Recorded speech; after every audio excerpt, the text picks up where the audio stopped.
beginning of MOSFETs, we discussed that as the years have gone by, the dimensions. So what is basically the dimensions of the transistors have kept shrinking, right? That means L, Tox, W, etc.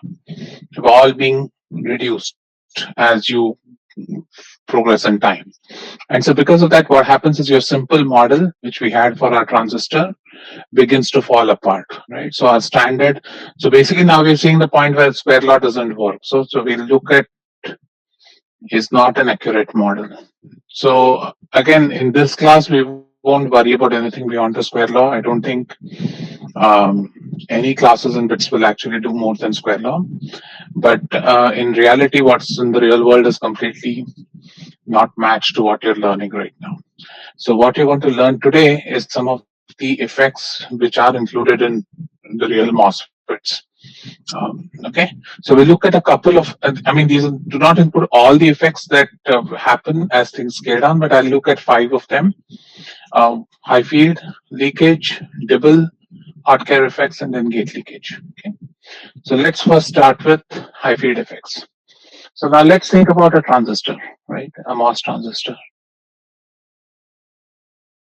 What did we say? We said that when we had a MOS transistor of gate length L, say, the way we calculated the current in the MOSFET is we said that when an electron is in the channel, the electron moves is impacted by an electric field, right? We said that the electric field on the electron is given approximately as VDS by L. And so using that, we can calculate the, we talk about the mobility, right? So when you calculate the velocity of the electron is given by the mobility effective times the electric field, right? Now what happens as I keep, suppose I keep VDS the same and keep reducing L. So then what happens to the electric field? The electric field which is causing motion of electrons, right? The electric field is going to go up, right? So what you see is, if I don't change the voltages on my MOSFET, as I keep reducing the gate length of the MOSFET, my electric field is going to increase.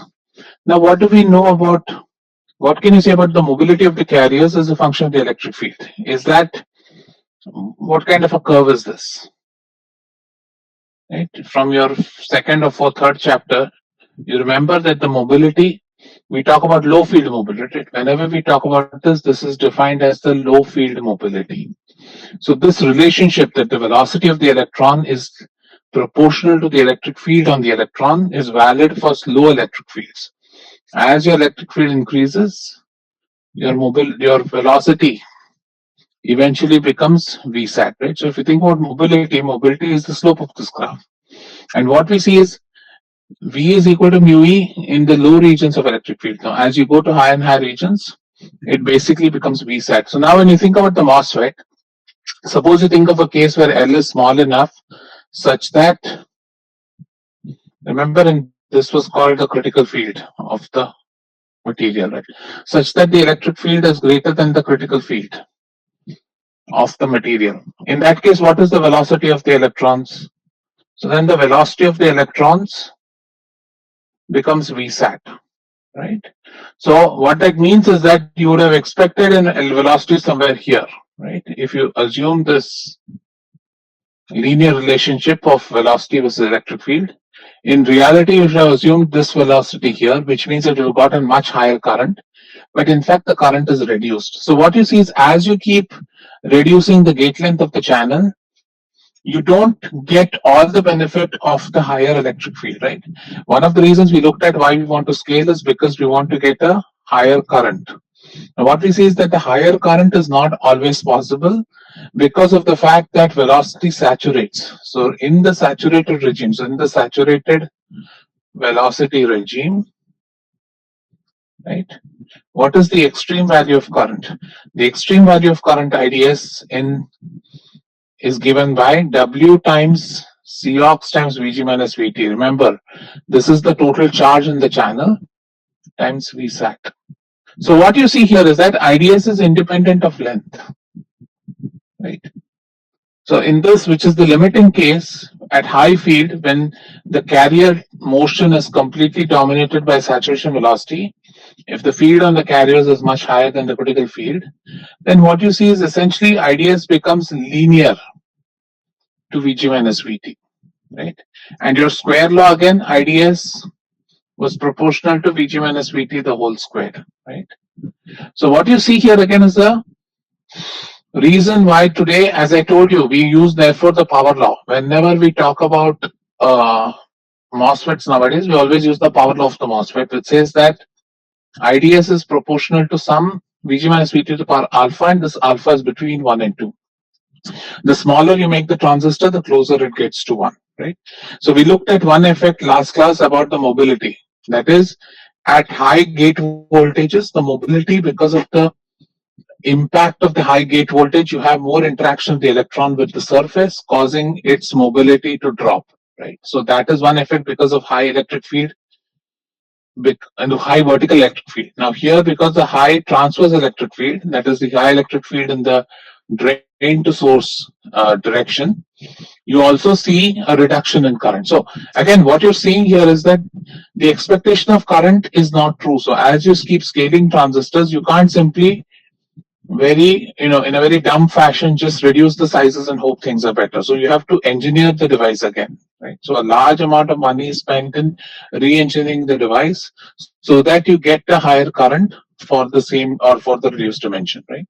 So and so there are various tricks which device engineers use for that. We won't get into all that in this class, but there are a lot of things which you can do to improve the performance of the transistor. And so typically remember that for critical field, if you think about critical field in silicon, this is roughly 5 into 10 power 4 volt per centimeter, right? Which means that if your length is around 0.25 micron, VSAT already dominates, right?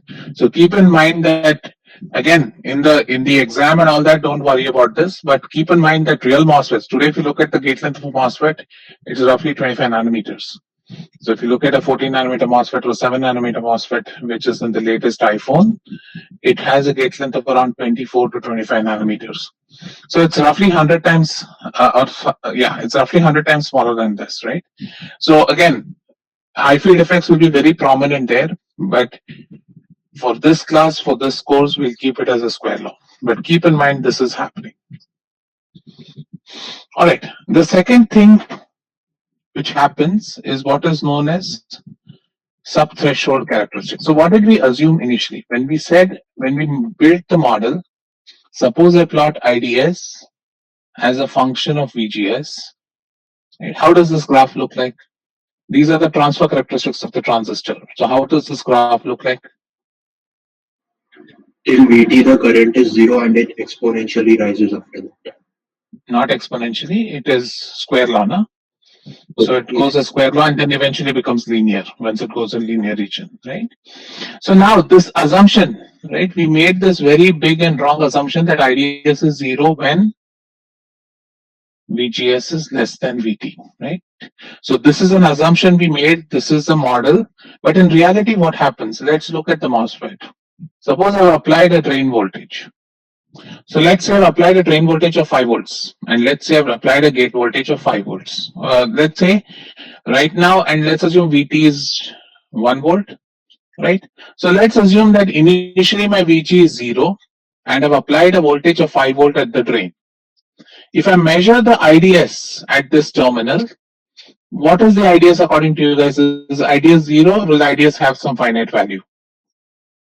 Suppose I keep VG equal to 0 and I apply a 5 volt at VD, VS is grounded, substrate is grounded. What do you think is the current flowing through this from drain to source? Is it 0 or is there some finite current? So, very small value. I'm sorry, go ahead.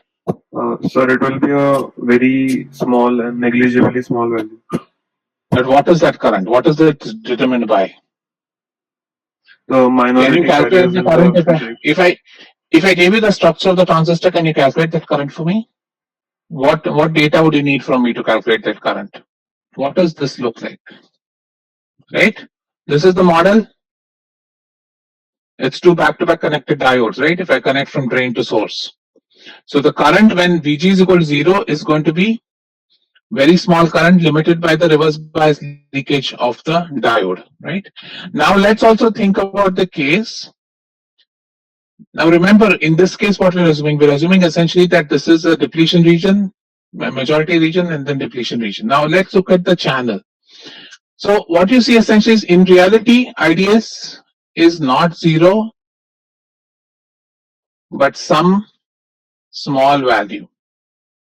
Okay. Now let's look at the case when VGS is not really equal to VT, but VGS is increasing towards VT. So when VGS is increasing towards VT, what can you say about the number of electrons in the channel? What are the number of electrons in the channel when VGS is less than VT? Is it zero? No, sir, it is not zero. It's a smaller value as we are slowly approaching inversion. Correct. So what you're going to see is that so even though we make this very simplified assumption, right, that IDS is zero all the way till VT and then increases, in reality, there is some electron concentration here in under the gate when VGS is less than VT, right? So what you begin to see is that current is not immediately switching on at VT. In fact, the current is slowly rising from some small value at VG equal to 0 all the way to this value at VT. And how do you look at it? What happens is that we plot IDS log as a function of VGS, right? So if this is VT, right, what we see is something of this nature. You see, so at VT, the curve becomes, remember, after this is a square law, right? So this is proportional to Vg minus Vt the whole squared. So in the log scale, it is going to reduce. What you see here is that IDS, right, rises exponentially from 0 to Vt. Right? So what you begin to see is that as you turn your voltage, gate voltage, from 0 to VT, the current, so in the linear scale, this is similar to the diode, right? In the diode, when you do the IV characteristics of the diode, right? When we do the IV characteristics, when we do it in a linear scale, we just say, okay, built-in voltage is 0.7 volts and beyond that current flows. But then later when we take the PN junction diode, you guys know that the current is not 0, but in fact is exponentially rising as a function of the forward bias voltage, right? And so when you look at a curve in a semi-log graph, you see its drop as of order of magnitude. When you look at a linear graph, this will look like it is just sitting at VT. Right? So what you see is that if you think about the inversion charge in the channel, right, is proportional to, let's think about what the inversion charge, if you think about the band bending at the surface, right, let's look at a p-type semiconductor, right, and this is your, right. So in this case, it was deep P region. Here, my bias is reduced to say phi s. Eventually, as I push it towards inversion, my EI is going to cross the Fermi level and it's going to go up, right? So if you think about QI, I can write it using Boltzmann approximation as Q times phi s by KT. It's proportional to something, the surface voltage, right? And this phi s is related to VG. So what you get is that your total inversion charge is proportional to exponent of some Q as a function of Vg by KT. And this is why you see that the charge rises exponentially as a function of Vg. And so typically when you measure the IV characteristics, again, there's a lot of math involved in this. You don't need to know this here. But what you see is that the characteristics look exponential below Vt and then become quadratic above Vt. So an important figure of merit of the transistor is this, the slope of this graph, and this slope is known as the sub-threshold slope. So the sub-threshold slope can be defined as, we use the symbol S, and it is given by dou Vg by dou log ID. That is, it is expressed in millivolts per decade. That is, how much gate voltage should I apply so that my current goes up by 1 order of magnitude. Okay? So what we see is that, so this is known as the subthreshold voltage of the, so it is how many millivolts should I apply on the gate for IDS to increase by an order of magnitude. So for an ideal switch, what do you want your subthreshold slope to be?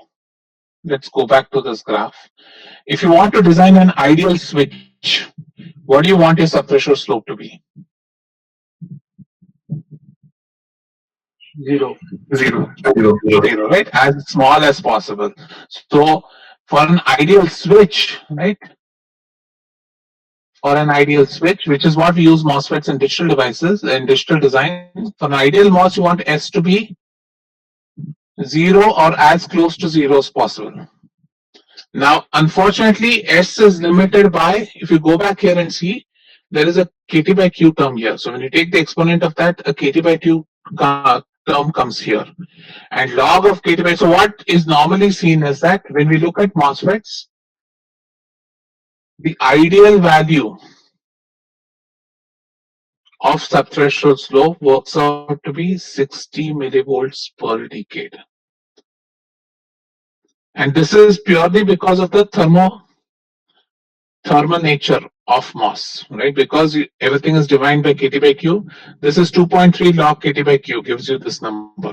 So what you see is that the subthreshold slope of an ideal MOSFET is very high, right? It is 60 millivolts per decade. So for example, if you want your on-off ratio to be say 10 power 4, that means that you need to at least have two voltages separated at least 240 millivolts apart, right? So 240 millivolts will give you roughly 10 power 4 on-off ratio.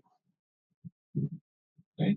So this subthreshold slope, right, is kind of, it's helping you understand what is the switching property of the transistor. And so this tells us that we really cannot, so this limits actually, so subthreshold slope has a lot of problems. That limits the supply voltage in digital design, right? You can think about it. Suppose, what is digital design about? So digital design is about switching between an on and an off state, right? And you're defining an on and off state by the amount of current that's flowing through the transistor, right? So if you want to have a very good digital device which is which is not noise sensitive, you want these two states to be as far apart as possible, which means that you need to spend enough voltage to separate those two states. And so subthreshold slope of 60 millivolts per decade means that you're really limited. So you can't get your supply voltage to less than say quarter of a volt, right?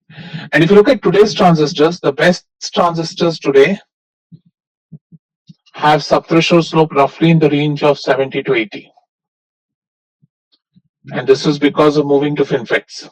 A FinFET is an ideal MOS device as opposed to a planar device. So planar MOSFETs typically run in the range of 100 millivolts, 90 to 100 millivolts per decade. Right? So typically today, if you pick a transistor, it will be somewhere close to 70. Right?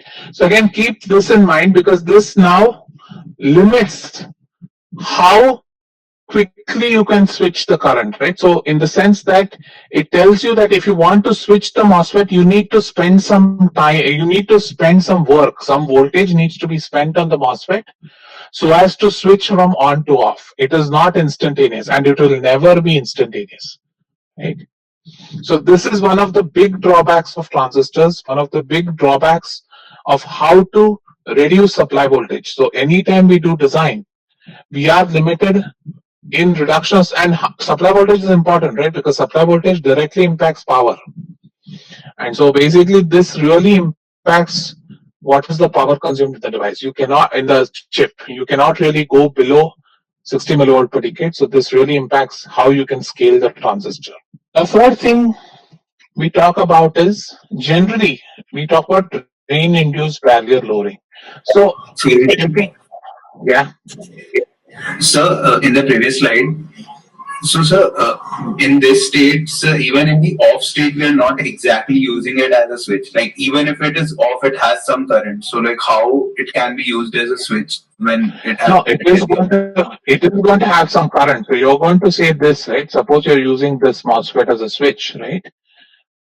You're going to say at off state, my current is going to be nanoamp, 1 nanoamp. And then on state, I'm going to say it is 1 or say 100 microamp. That is what I'm going to differentiate when I say on and off.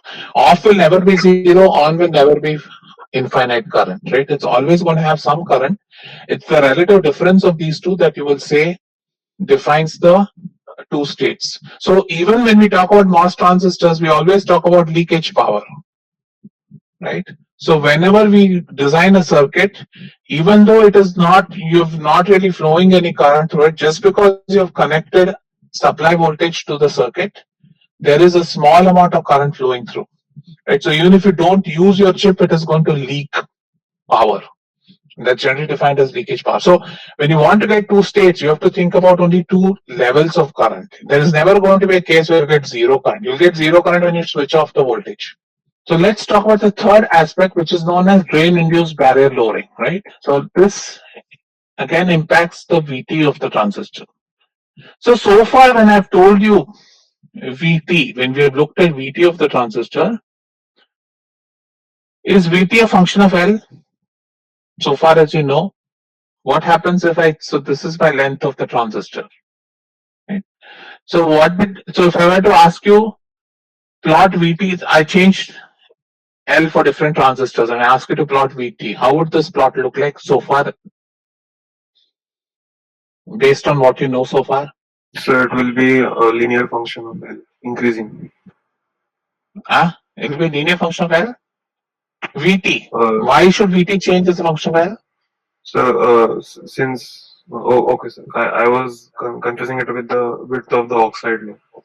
No, not the oxide thickness, just as a function. So everybody following that so far that you have looked at VT, remember VT always told us a one-dimensional feature, right? So VT was independent of L, right? So if I had to collect multiple transistors with different lengths and find their VT, based on what you know so far, you would have told me, sir, VT is independent of L. So VT just depends on the oxide thickness, right? So when you look at the formula for VT, VT depends on the oxide thickness, depends on the doping in the substrate, depends on the work function of the metal. But it really doesn't depend on the gate length of the device. Now, in reality, what happens is, in reality, VT versus L looks something like this, right? And I'll give you some scales here. This is 1 micron, say. This would be, say, around 100 nanometers. And then it drops. So what you begin to see is that for most part, VT remains independent of L. But when you go to very small dimensions, you begin to see VT drop as a function of L, right? And why is that happening? The other option you see, other thing you see is, let's look, suppose VT is here and apply as a function of VDS. Again, here normally what would you would have drawn this as a flat function, right? You would have said that VT is independent of VDS. That is, if I find the VT of the transistor when VGS is equal to 5 volts, right? Say VT of the transistor is 2 volts. This VT of this transistor is independent whether I apply VDS of 3 volts and apply VDS of 5 volts or whatever, right? So far that's what you have seen. But what happens in reality is that for any device, VT versus VDS begins to show this. That is, it's constant for most VDS, but if you keep increasing VDS beyond a certain point, VT begins to drop off. So what's happening in this case? So it's very easy to understand what's happening here is, remember the source and drain of the MOSFET, right? It has a depletion region. Right? Remember, normally VDS is applied, it's positive. So the depletion region, the drain is much higher than depletion region of the source. Now what happens is, as you keep reducing the gate length of the transistor, or you keep increasing VDS, so either you reduce this or you increase this, the graph of the depletion region begins to look like this, right? You're bringing this region towards this region.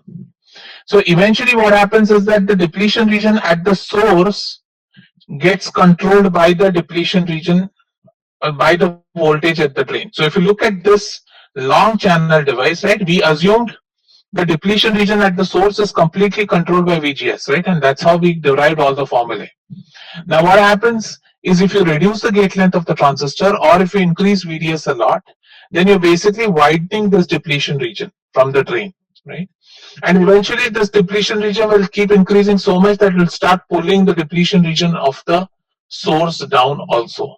Which means what happens is, in addition to VGS, there is an additional impact of VDS also, which is reducing the barrier. So remember, VT is the barrier of the device. So by applying VDS, I'm reducing the barrier of the device, right? And so what ends up happening therefore is that I end up reducing the VT of the transistor. So let's recall this. I might have not done this during MOSFET. Let me do this now. So if I want to draw the band diagram of a MOSFET, let's look at the band diagram of the MOSFET in another way, right? So what I want to do is I want to draw the band diagram of the MOSFET along this direction. Let's assume initially that the gate is in accumulation. So how would the band diagram of the MOSFET in this direction look like?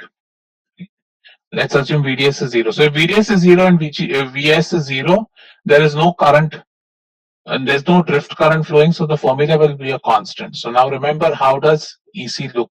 So remember, Fermi level is a constant again. This is your source. This is your drain, right? Now this is a P-type substrate. So P-type substrate means this is how your band diagram looks like. And so if you look at the MOS band diagram, in the direction from source to drain, right, it looks like this, right? It's basically an NPN, back-to-back PN junction, right? So this is your source, this is your channel, and this is your drain, right? Now when I move when I'm in accumulation, what happens? When I'm in accumulation, right, I'm pulling the bands of the channel up. So in accumulation, if I were to draw the band diagram in accumulation, the band diagram in accumulation would look something like this. That it becomes more P-type, the channel. So this is my band diagram in accumulation. Because remember, in accumulation, what's happening? Because of VGS applied here, I'm pulling more holes into the P region of the channel, right? And that essentially means is that the Fermi level in the channel gets closer to the EV of the channel, right? And so ends up happening that gate is pulling the P channel bands up.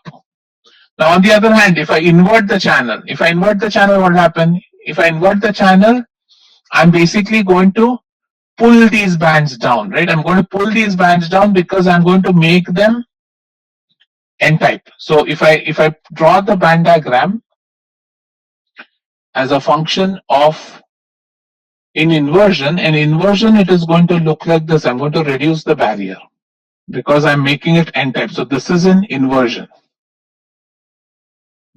Everybody following the difference between accumulation and inversion?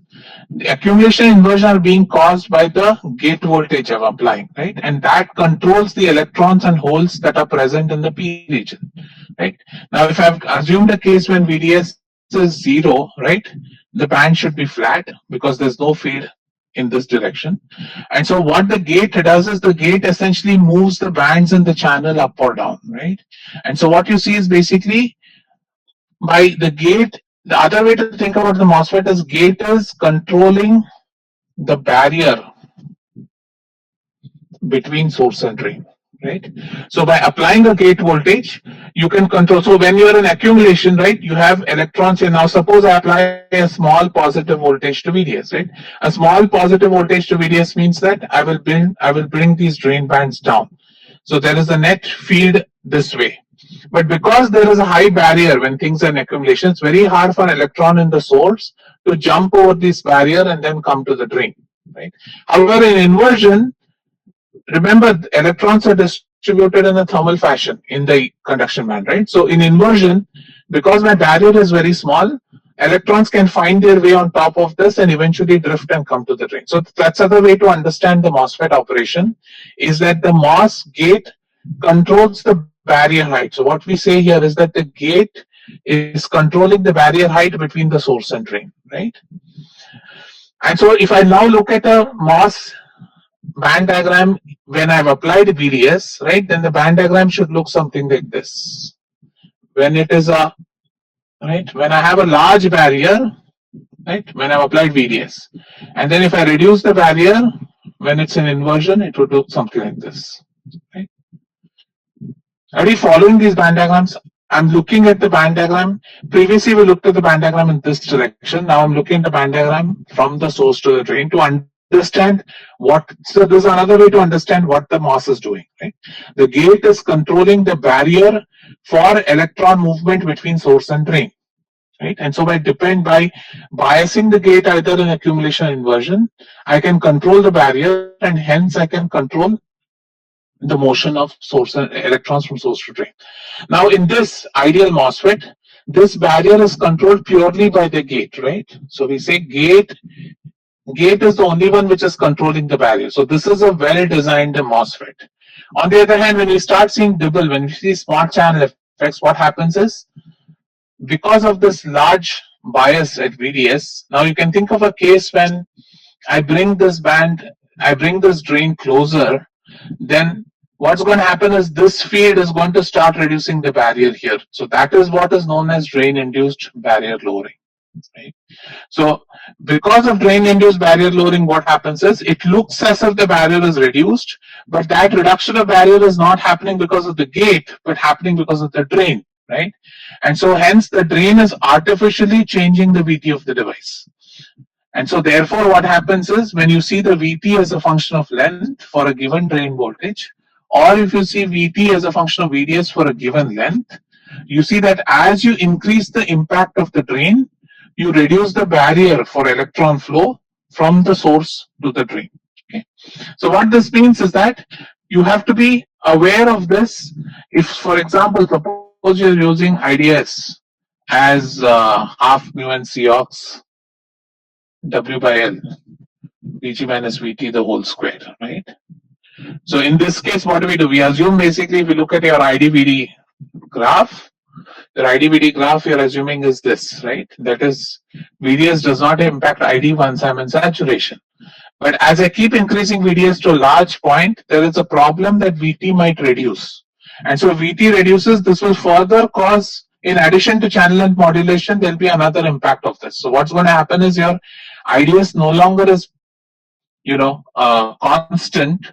It's actually going to increase as a function of VDS because VT is going to drop as a function of VDS. Is that clear? So again, this is an issue as you keep reducing the gate length or applying higher voltage at the gate, right?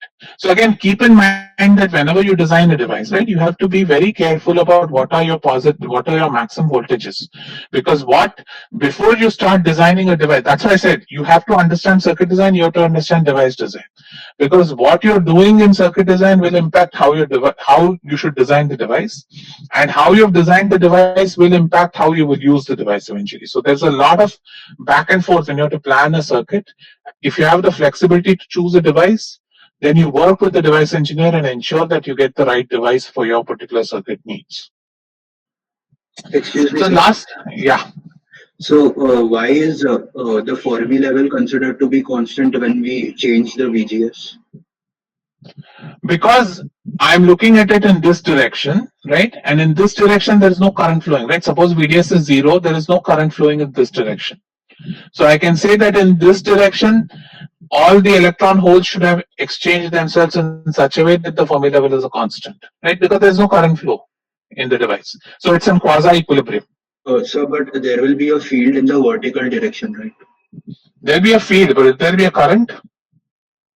When we say Fermi level is a constant, what do we say? We say that there should be an exchange of electrons and holes, right? And so here, because there's no current flowing through anywhere, we can say essentially that the Fermi level is a constant, right? That is the quasi-equilibrium approximation. Yes, sir. Thank you. Yeah. Sure. Okay. So the effects of VDS increasing will be seen at All lengths, right? Why are we taking that? It'll only affect when the length is small. No, I'm not. It will be seen at all lengths. The number where it will be seen will be. So normally what happens is if you want to see it at 1 micron, your VDS should be probably 20 volts. You may not never apply 20 volts to a 1 micron device. So you may not see it, right? As long as you keep your VDS operation to less than 5 volts, you won't have it. Similarly here, right?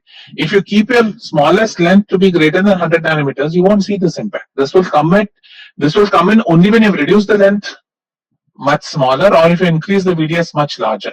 If you operate in this region, you're not going to see this impact, or if you operate in this region, you're not going to see the impact. One other thing, and this is just relates to breakdown. So let's now think about breakdown. So all of you know PN junctions, right? So PN junctions, what are the causes of breakdown in the PN junction? A very strong field applied in reverse. In reverse bias, right? So in the MOSFET, PN junctions are forward biased or reverse biased? So In the normal mode of operation, in the normal mode of operation for the MOSFET, are these junctions forward biased or reverse biased? One is reverse, one is reverse bias, right? So the drain junction is very prone to breakdown. So when you think about a breakdown in the transistor, remember the drain junction is the weak link.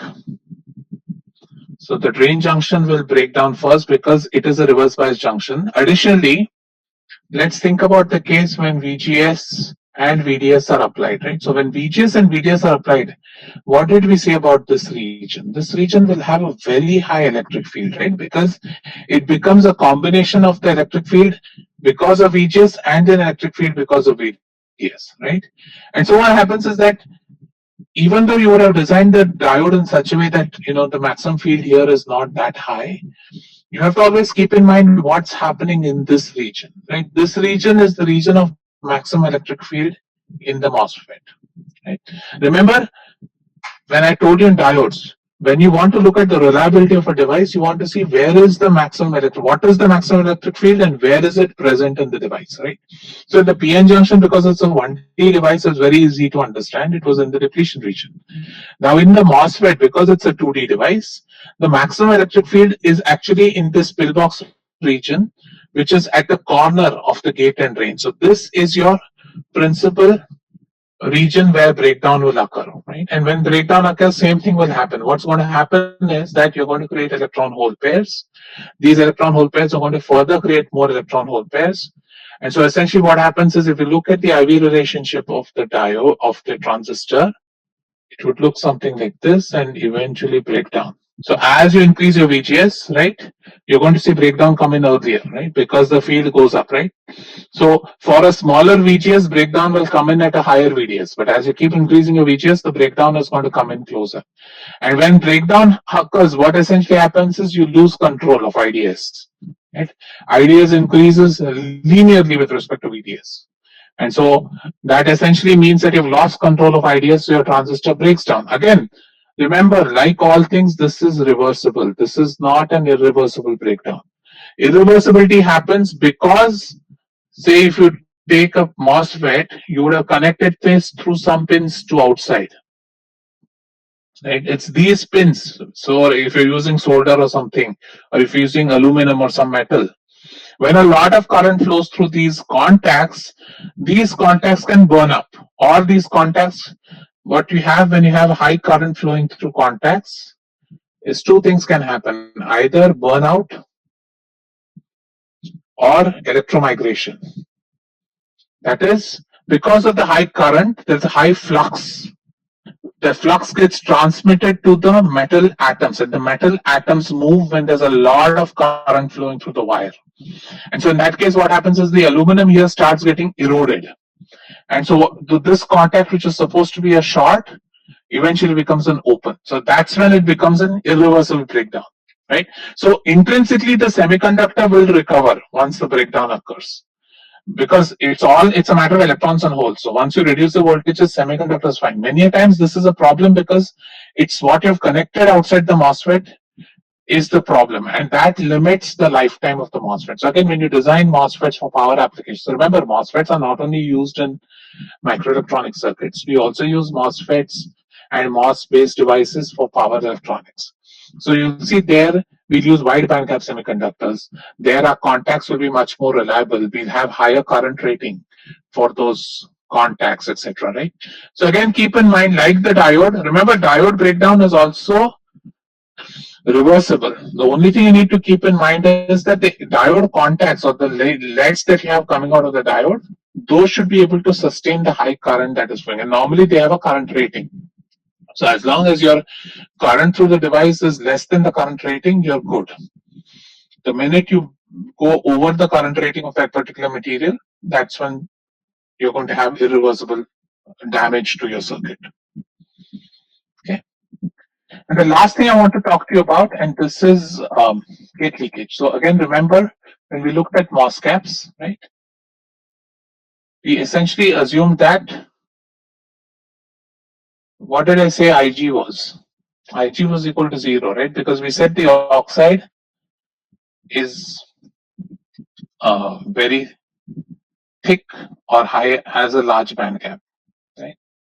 Now, as things began to scale, right, as you kept reducing the gate length, you also needed to reduce the oxide thickness so as to ensure that the MOSFET works, right? Otherwise, what ended up happening? So think about it, right? This is your source and drain. If you reduce the gate length without reducing the oxide thickness, eventually the drain is going to control this point. Remember, this is the key point of control in the MOSFET.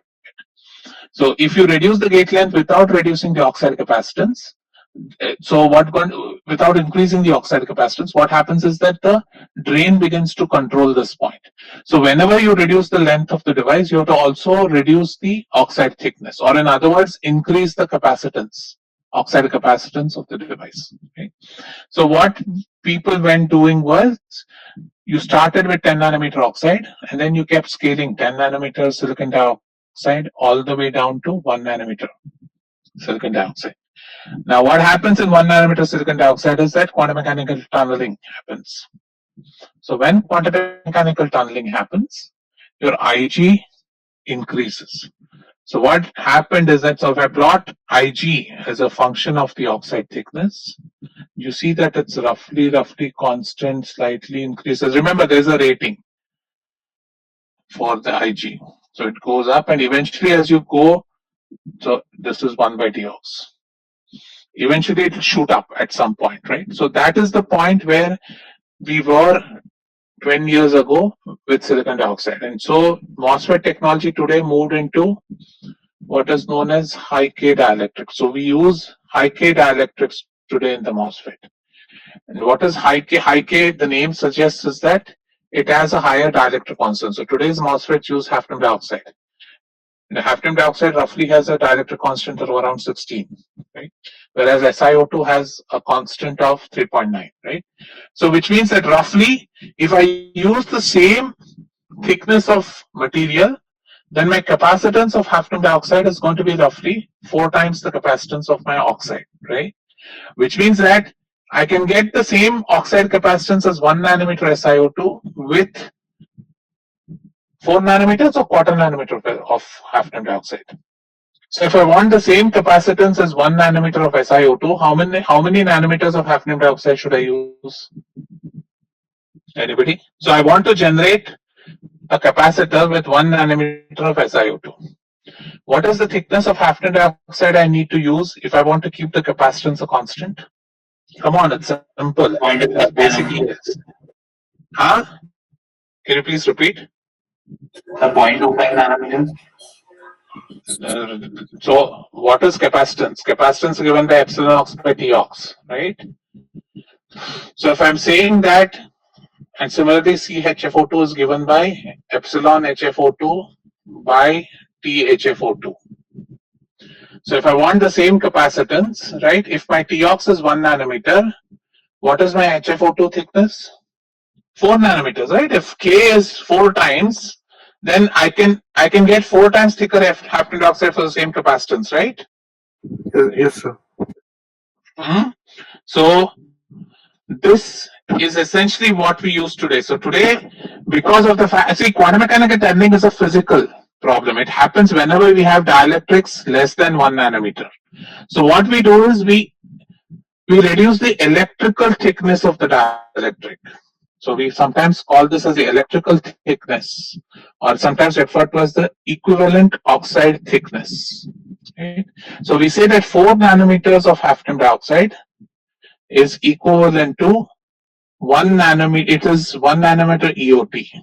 Right? That is, it is equivalent to 1 nanometer of SiO2 based on the approximation that hafnium dioxide has a dielectric constant of 16 and silica is 3.9. Right? So that is the way how so no longer is gate leakage a problem. Today's transistors, gate leakage is not as big as the problem it was 10, 15 years back. The problem being because that we have converted the gate dielectric from being pure silicon dioxide to hafnium dioxide. Right. So this was the last thing I wanted to cover in MOSFETs. So with this, we have finished with MOSFETs. We don't have a class on Saturday, and Monday onwards I will start the next device, which is bipolar junction transistors. Right? Okay. Thank you.